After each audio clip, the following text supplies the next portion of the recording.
Hey, it's Matt from Black Coal Woodworking. Welcome back. Today I'm making a bus, kind of.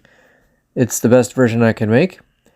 I'm going to start out by marking out where I need to drill and use this little punch to make the mark so that using this here Forstner bit, which is a 30mm Forstner bit, it's like a 3/4 inch, that will help me get the perfect size holes that I need for this particular bus. There are going to be 8 seats on this particular bus.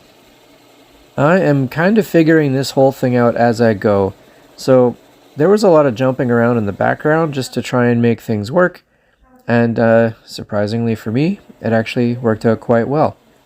Flipping on the side, these are where the wheel wells will go, because I am going to be turning some tires for this bus and an axle.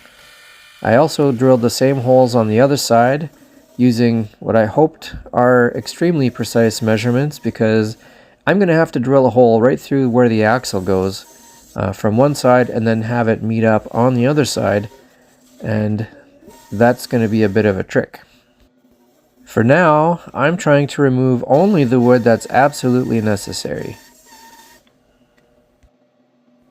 Bandsaws take a little while to cut, so this footage is sped up.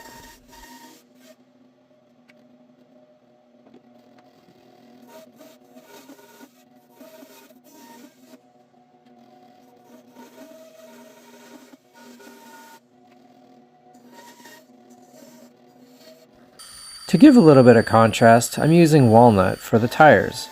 Thought that'd be nice. Tires are almost always darker, so the way I'm going to do these is by drilling a hole first. That's the size of the axle hole. I think it's like a 37/64 or something. I've never seen a 64th drill bit before, being more of a metric guy either way. So it would just look like the right size, and so I drilled from one side, and like I said, I've got to drill through and meet in the middle somewhere. And this was the part that I was hoping I had gotten right, because kind of a big deal. And thankfully, those holes lined up just amazingly. So, time to try that again on the front side.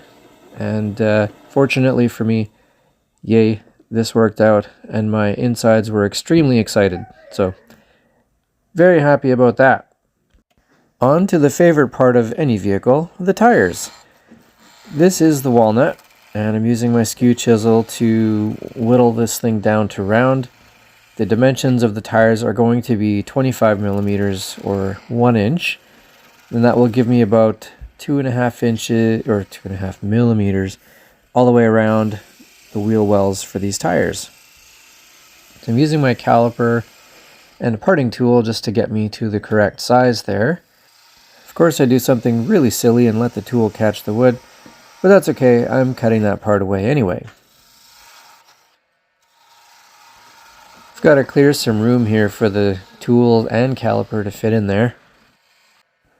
Back to the skew chisel, bit of a peeling cut there, and for the rest of it just to rough it down, because that's about the fastest way I know of how to get rid of some wood there. Wonderful pencil shavings, and then on to the actual just planing cut, so we can meet the mark that we made with that parting tool.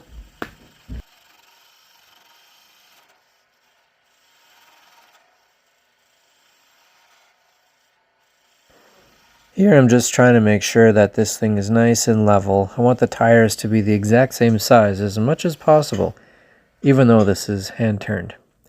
After a tiny bit of sanding, there you go. On to the axle. This is a piece of Akoya. It's a very durable kind of wood. Lasts forever. It's pickled pine. And it's going to be the axle for this thing. So getting this thing down to round didn't work so well, so I had to start again. It just kept slipping out of the chuck on the left side there. It would pop out of its little spot, and I'd have to reset it. And you'll see me have to do that here again, because as I'm turning, what looks round suddenly has a little ghost right there, and now it's wobbly, and I'm looking at that thinking, that's not right, I gotta fix that. So that's all this is, kind of recenter it, I didn't find the same exact hole that I had it in. There's actually a pinhole in that end of that chuck there. So I just pressed it harder and did recut it down because I still had a little excess wood to go, so that part was okay.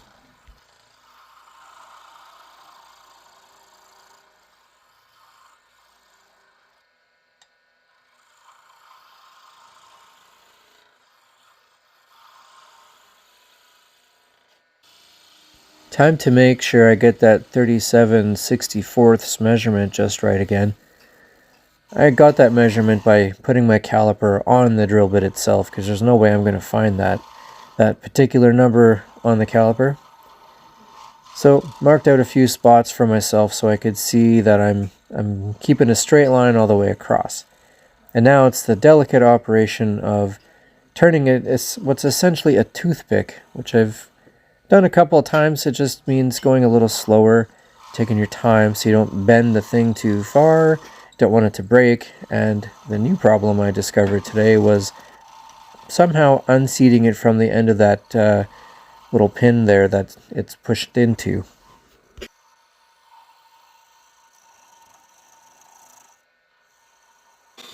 On to shaping the top of this bus. I wanted it to have a bit of a round top, and I first started out by trying to do an offset turning, and that did not work. So I opted to use the belt sander and just sort of turn the thing to give it a very gentle little curve, like you see there, kind of like buses have. Now it's time to cut some more off the bottom now that I finally figured out what I'm doing with the tires. So the little lumps in the fake tires you see there are just slightly less or shorter than the actual tires will be.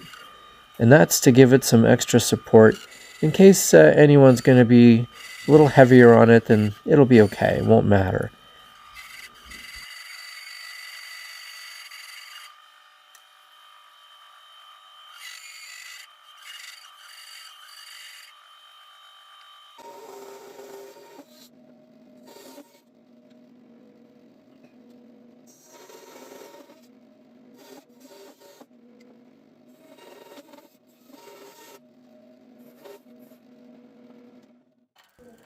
This little piece is entirely sacrificial. I'm going to turn it into a jam chuck. I am wanting to put a little chamfer on each of the tires on both sides, just to make it a little nicer and a little smoother. So I'm going to turn this piece down, kind of use a bit of a bead with a sort of a point on it, and use the tailstock to jam it between the piece of wood and the tailstock.